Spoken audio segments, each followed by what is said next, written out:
Saudara, tadi saya kena marah dengan orang Arab. Korang tahu tak, aku pernah kena marah dengan orang Arab. Okay. Saudara, tadi saya kena marah dengan orang Arab. Ceritanya tadi masa saya bagi kucing makan, saya panggil kucing-kucing tu Muizzah sebab kononnya itulah nama kucing kesayangan Rasulullah sallallahu alaihi wasallam kan. Tiba-tiba Pak Arab ni datang, dia tegur.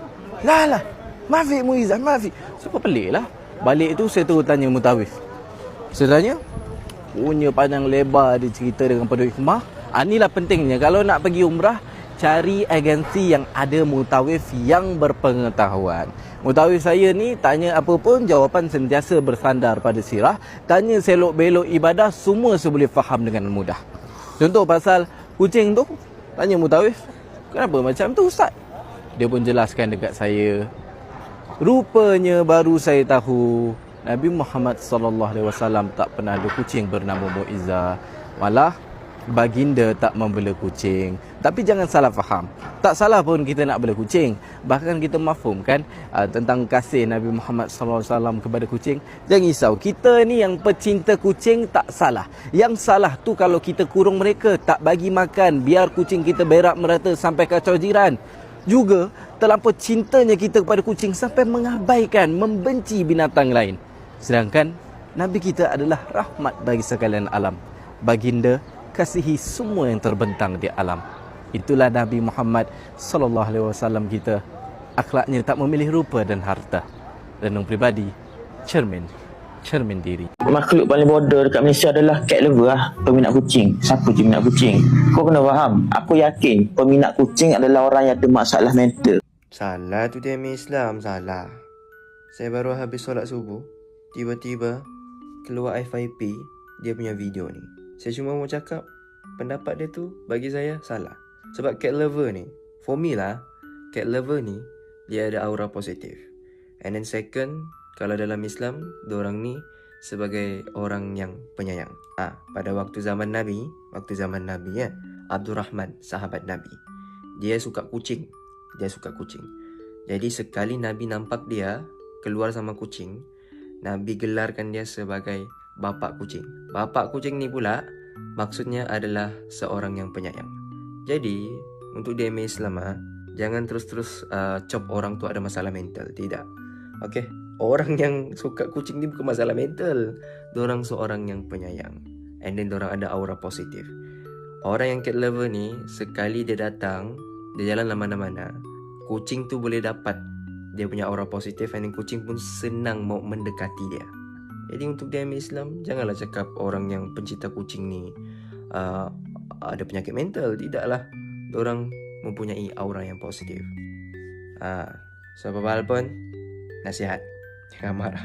Assalamualaikum. Korang tahu tak, aku pernah kena marah dengan orang Arab. Okay. Assalamualaikum geng. Sekarang ni aku dalam perjalanan nak tengok sunset kat atas bukit. Jadi sambil-sambil tu aku nak cerita kat korang pasal pengalaman aku berada kat Morocco. Kisah yang pertama, aku nak cerita kat korang pasal kus-kus. Kisah ni berlaku pada minggu pertama aku dekat Morocco. Pada Jumaat pertama aku kat Morocco. Jadi aku dan kawan-kawan aku pergi ke masjid, jalan kaki. Dan ada bau sangat kuat tau. Bau kus-kus yang sangat kuat. Bau tepung macam tu kan. Jadi aku tanya sini aku, kenapa dia orang masak kus-kus? Jadi sini aku pun terang, kus-kus merupakan satu makanan tradisional dekat Morocco. Macam kita ada dodol. Jadi kat Morocco dia ada kus-kus. Kus-kus tu macam tepung Somalia yang telah dikukus dan telah digiling jadi macam bulat-bulat kecil macam tu.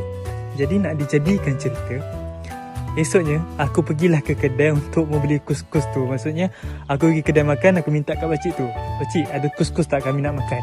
Lepas tu pakcik tu beritahu aku dalam bahasa Arab, Darijah dan France, sampai aku tak faham. Dia macam membebel kat aku. Jadi macam marah-marah macam tu. Jadi aku macam takut. Dan aku keluar dari kedai tu, dan aku balik. Dan aku beritahu cerita ni kat sini aku beritahu ya aku kena marah dengan Pak Arab sebab aku minta kus-kus. Rupanya sini aku ketawa waktu dia cakap kus-kus kat Morocco hanya dimakan pada hari Jumaat. Tu specialnya kat Morocco, makanan tu hanya ada pada hari Jumaat. Dan orang Arab tu bukan marah kami, tapi dia terangkan kepada kami kus-kus tu makan pada hari Jumaat. Tapi sebab kami tak faham, kami ingatkan Arab tu marah kami. Jumaat yang minggu depan, sini kami bawa kami ke rumah mak angkatnya di Morocco, dirabat di hadapan rumah mereka dan menghidangkan kami kus-kus.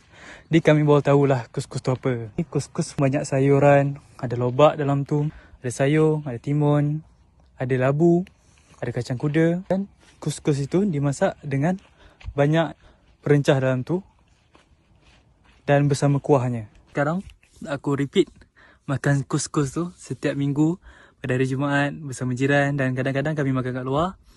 Dan itulah satu benda yang menarik yang aku belajar dekat Morocco ni. Okay, sampai di situ saja video kali ini. Terima kasih sebab dengar. Jadi kalau korang ada apa-apa soalan, korang boleh komen kat bawah dan insyaAllah saya akan jawab.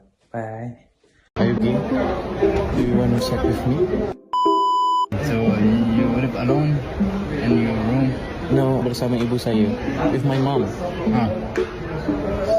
You come back or still in Haram? Haram. My mom. Yeah, she has not written yet. Good, that's good. So can we go up side?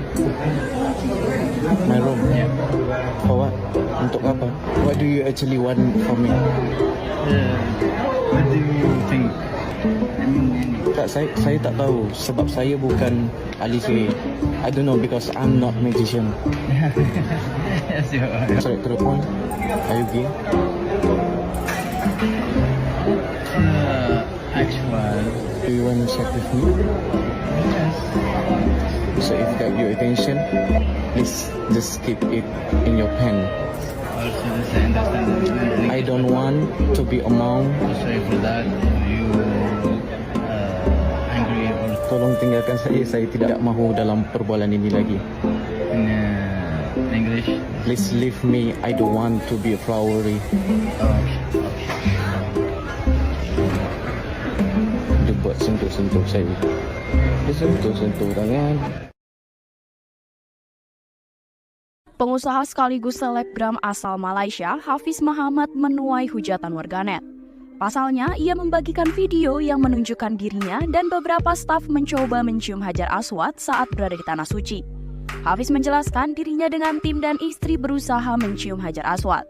Melalui unggahan yang telah dihapus, Hafiz tampak bersusah payah membuka barisan untuk tim dan istrinya hingga menampilkan sebagian tubuhnya. Tampak dirinya berusaha bertahan di barisan depan dengan mendorong jemaah lain. Diketahui menurut Syekh Muhammad bin Ahmad bin Umar Al-Shatiri, hukum mencium Hajar Aswad bisa jadi haram apabila menimbulkan efek menyakiti. Unggahan Hafiz itu pun menuai banyak cibiran warganet.